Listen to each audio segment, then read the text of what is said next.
السلام علیکم ناظرین حضرات، چینل کو ابھی سبسکرائب نہیں کیا ہے تو چینل کو سبسکرائب کر لیجئے، ساتھ میں بیل آئیکن ضرور دبا دیجئے تاکہ آنے والی ویڈیو کی نوٹیفیکیشن آپ کو ملتی رہے۔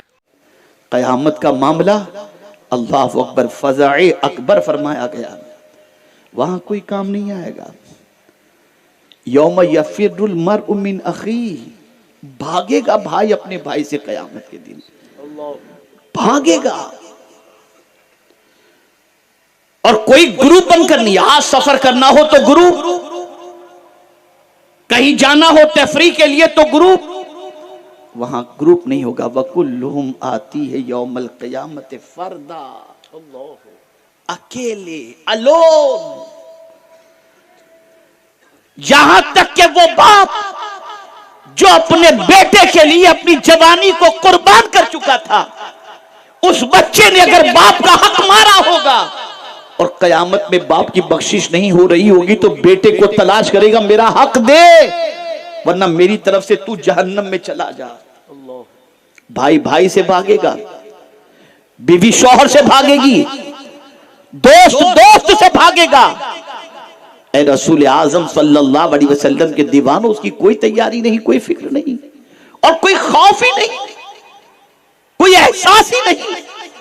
ہم نے یہ سمجھ لیا ہے کہ ہم جو چاہیں وہ چلے گا، نہیں، سوال کا جواب دینا ہوگا۔ اور اسی جواب دہی کے تصور کو اگر انسان دل و دماغ کے اندر محفوظ کر لے تو زندگی پٹری پر چلتی ہے۔ اس کی زندگی ایسی ہوتی ہے کہ اللہ اکبر، سچویشن ایسی ہوتی ہے، نہ پھر وہ کسی کا حق مارتا ہے، نہ کسی کو ستاتا ہے، نہ کسی کو تکلیف پہنچاتا ہے۔ اللہ اکبر، آپ ذرا سوچو، امام عشق و محبت کی زندگی سے اندازہ لگاؤ، تاجدار ولایت امام عشق و محبت کی زندگی کا جائزہ لگاؤ، اندازہ لگاؤ تو آپ کو پتہ چلے گا۔ اللہ اکبر، ایک ننھا سا بچہ، جواب دہی کا تصور، ننھا سا بچہ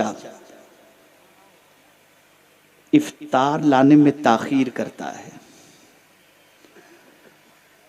لانے میں تاخیر کرتا ہے۔ امام عشق و محبت نے اس ننھے سے بچے کو تماچا مار دیا، بچہ چپ چاپ چلا گیا۔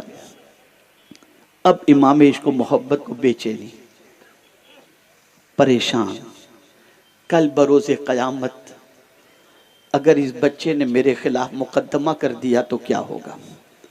اب اس بچے کو منانے کی کوشش، اس کی فکر میں اعلیٰ حضرت لگ جاتے ہیں۔ جب وہ بچہ آتا ہے دوبارہ سحری لے کر تو اعلیٰ حضرت عظیم البرکت امام عشق و محبت اس بچے سے کہتے ہیں مجھے معاف کر دو۔ ننھے سے بچے، ننھے سے خادم سے، وقت کا تاجدار، وقت کا مجدد، وقت کا عظیم عالم دین معافی مانگ رہا ہے، بچے مجھے معاف کر دے، مجھ سے کل غلطی ہو گئی، مجھے معاف کر دے۔ بچہ رونے لگتا ہے، حضور آپ مجھے شرمندہ نہ کریں، حضور میری ہی غلطی تھی، میں ہی لانے میں تاخیر کیا۔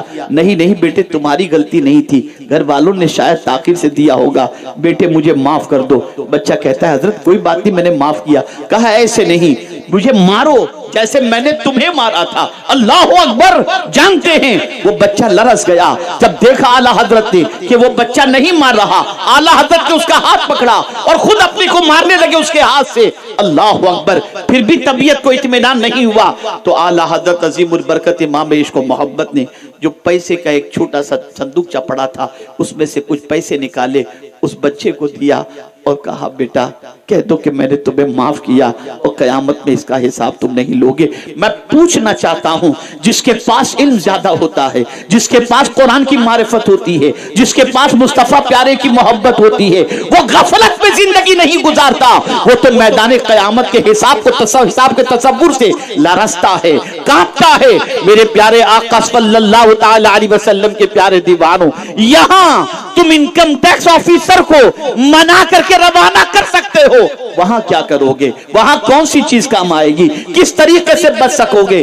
اس لیے اے رسول اعظم صلی اللہ تعالی علیہ وسلم کے پیارے دیوانوں، جو کچھ بھی ہم دنیا میں کریں گے اللہ فرماتا ہے لِتُجْزَا كُلُّ نَفْسٍ بِمَا تَسْعَىٰ، قیامت اس لیے قائم ہوگی تاکہ جو کچھ بھی تم نے کوشش کی ہے تمہاری ہر کوشش کا بدلہ قیامت میں تمہیں دے دیا جائے، تمہیں بتا دیا جائے، کسی کے ساتھ ناانصافی نہیں ہوگی۔ اللہ ارشاد فرماتا ہے وَأَنَّ اللَّهَ لَيْسَ بِظَلَّامٍ لِلْعَبِيدِ، اللہ اپنے بندوں پر ظلم نہیں کرتا، وہ انصاف کا دن ہے۔ جواب دہی کے تصور سے ڈرو، جواب دہی کے تصور سے کانپو، اللہ کی بارگاہ میں کیا جواب دو گے؟ اسی لیے آقا کریم صلی اللہ علیہ وسلم نے فرمایا بندہ قیامت کے دن اپنی جگہ سے ہل نہ سکے گا جب تک کہ 5 سوالوں کے وہ جواب نہ دے دے۔ پہلا سوال عن عمرہ فیما افناہ، بندے تو نے اپنی زندگی کس کام میں گزاری؟ ایک دن کا سوال اگر ہم سے اللہ پوچھ لے آج کا دن تو نے کس کام کے اندر گزارا، ہے طاقت جواب دینے کی ایک دن کے؟ وہ پوری زندگی کا سوال پوچھے گا، وہ پوری عمر کا سوال پوچھے گا، میرے بندے تو نے زندگی کس کام کے اندر گزاری؟ اس کے بعد پوچھے گا وان شبابہ فیما ابلا، اپنی جوانی تو نے کس کام کے اندر گزاری؟ آج کا جوان یہ تصور کرتا ہے میں جو چاہوں کر لوں، مجھے کون پوچھنے والا؟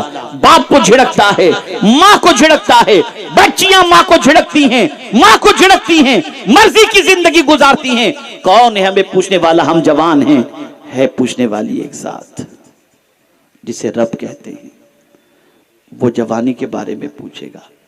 جوانوں اپنی جوانی کی قدر کرو، جوانی کی حفاظت کرو، اور آج تک اگر جوانی کے اندر گناہ ہو چکے ہیں تو پھر بھی تمہیں اللہ کا محبوب بننے کا نسخہ میں تمہیں بتا دیتا ہوں۔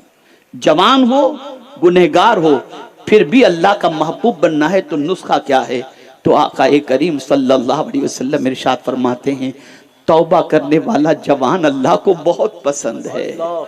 اے جوان اگر تو توبہ کر لے تو تیرا توبہ کرنا اللہ کو بہت پسند ہے، اور تیری توبہ کرنے کی بنیاد پر اللہ تجھے اپنا محبوب بنا لے گا، اپنا مقرب بندہ بنا لے گا۔